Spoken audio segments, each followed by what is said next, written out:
you talk about embracing reality, and when I travel and I speak with people, that's the thing they have the biggest trouble with, Katie. How do you get them to embrace reality? Because the truth is they're living it, they're alive during it anyways. Whether they can't get over that bad breakup or that bad argument or something, it's still every day there's a new date on the calendar. Everything keeps moving, whether they like it or not. They just get stuck in this rut in their mind and fall into that path of existing and not living. Katie, how do you help them break free? Well, I just say, very quickly, if I bump into someone and they're, I don't know, if they say something like, oh my goodness, it's a terrible world, or oh God, it's a terrible world, I just say, I used to believe that too, and I found the most amazing process. It's called The Work of Byron Katie. You can go to our website. It's free. It's simply 4 questions and a turnaround, and we can do it right now. If you want to, it only takes a moment. And if they say yes, we do it. It's a terrible world. Is it true? Is it true? Can you absolutely know that it's true? How do you react? What happens when you believe that thought? Who would you be able to walk them through it? And it changes their life forever. Forever. I mean, they can no longer be the same again if they walk through it. But if they say no, I don't have time, I say, great, you might catch the website sometime, and really nice talking to you.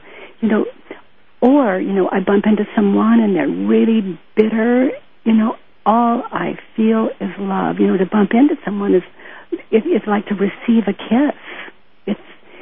It's connection. There's no mistake in the universe. That's the prescription for what it takes for me to be me. And it's, my goodness, when you're not believing your stressful thought, there's nothing that is not love. There's nothing that you are not clear about. There's nothing that there's no way you cannot see all of the positive options in your life every single moment when you're no longer believing those stressful thoughts, when you have questioned them and turned them around. When you're not arguing with reality. Mm-hmm. Isn't that what a lot of people do? Also, I want to point out at thework.com, not only is an outline of the work there, you also have videos of several different situations, and one of them that I get a lot also is, so and so was in a war, and my son was in a war, and he shouldn't have died. Mm-hmm. That's a powerful thing to be able to turn around. Yes, it is. Yes, it is. He shouldn't have died, and you've worked that one. Have you worked through that one? I'm sorry? Have you worked through that one? I have sent more people to thework.com than you can imagine, Katie. Isn't that powerful? It is absolutely powerful to get people to embrace that reality and not get them to argue with reality. It is an amazing power, Katie. Not only that, but you start using it. Again, like I said, I use it all the time. If I'm nervous, if I have an audience of let's say, a few thousand, and I'm not used to that, and I'll get nervous, I will definitely ask myself, okay, well, what's true? Why am I feeling this way? Mm-hmm. And I'll bring myself through that process, and sometimes I'll adapt it instead and just ask myself, well, what's true? What's true is that I'm going to speak, and it's really no different than speaking to 20 people, to 1,000. The only thing that's different is a thought. And I remember in one of your books, there's something that I remember, and what I quote on my show often is I'll say, Katie says, the worst thing that could happen to you is a thought. That's it. Who would you be without your story? Mm-hmm. And Katie, I remember that all the time. And you heard me say in the beginning of the show that whether you know it or not, you're my mentor. And the reason I say that to you is because thinking that way, I always had some sort of way of embracing reality. But when I came in contact with the work, it really put structure to it. And that's why I tell everyone I know about you and the work. Thank you, Steve. I love it. You know what I love about it is it doesn't require a teacher. It's like anyone whose mind is open to it can do it. It's true empowerment. I the thought and question it. It's true empowerment is what it is. Yes. It's nothing. it's looking at gauges. It's nothing you look outside. It's internal gauges that you learn to be true to yourself. Also, it's amazing. It's a spiritual exercise. At the same time, it's very secular. At the same time, you feel at one with everything, but it's a self-inquiry that aligns you with your true self and purpose. It's amazing on so many levels, and it's like a miracle that's happened on the planet, and we really need that miracle. And the miracle happens every time someone does the work, every time someone questions any thought that would separate them from their fellow man, or anything that they would experience as fearful when it concerns life. The work truly is the end of fear for people who are courageous enough to answer these questions. Steve, there's my son-in-law. He's such a dear man, and he's so into the work. He has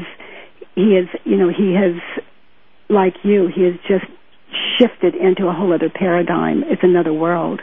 And he had no idea when he started answering those questions that something like that would happen. And his family are Christian fundamentalists and very devout. And his mother is, she's so precious, but terrified for so long to answer the questions, seen as, that it might threaten her religion. And so he continued to tell her, Mom, it's not about that. We only work with stressful thoughts, the thoughts that are dear and bring happiness to your life. You don't question those. Those are working for you. These are just about the stressful thoughts. So she's been reading all 3 books and going to the website and didn't even tell him. And there's a man living on their property. They live out in the country, and they don't drink alcohol at all. And one of the rules is no alcohol on their property, and it's been that way for years. And they have a veteran living with them, and some stuff from the war started surfacing in this man, and it started coming up, and he began to drink. And he became loud and violent, which is nothing more than fear, and confronting her. And then she confronted him, and he just got louder. And she looked directly into his eyes and said, "Who would you be without your story?" Which is the 4th question. And he just stopped. He just stopped, and it shocked him. And he has just been very silent. He's been silent for quite a while now. As you may know, Steve, I take this work into the veterans, into VA, and work with them, and some of them are so traumatized, and this work works fast. And those of you that are taking the work into VA hospitals, thank you for that. And those of you working with the vets, because they're pouring in from Iraq now, and they're so confused, and they're so confused. And I work in the prisons too, and now these sweet vets are, our country's vets are starting to fill the prisons, and it's difficult for the prisoners, the vets in the prisons, to get to them when they come in, because the gangs are meeting them at the gate before anyone else can get to them. And it's, there's quite a turf war going on. But anyway, I watch people get free and are out of prison. There's only one prison, the prison of the mind. And who would you be without your story just in this moment? And with those other 3 questions and the turnaround, it's the end of suffering. And then we can all do what we love to do, and that is to serve our fellow man and end the suffering that we've ended in ourselves, assisting other people to do it and not passing it on to our children. But, it leads us to live out of our hearts. But, we want to do the right thing, and we want to think the right thoughts, and we do. It's simply that these stressful thoughts override our positive thinking, and they always will win out in the long run until we take care of them.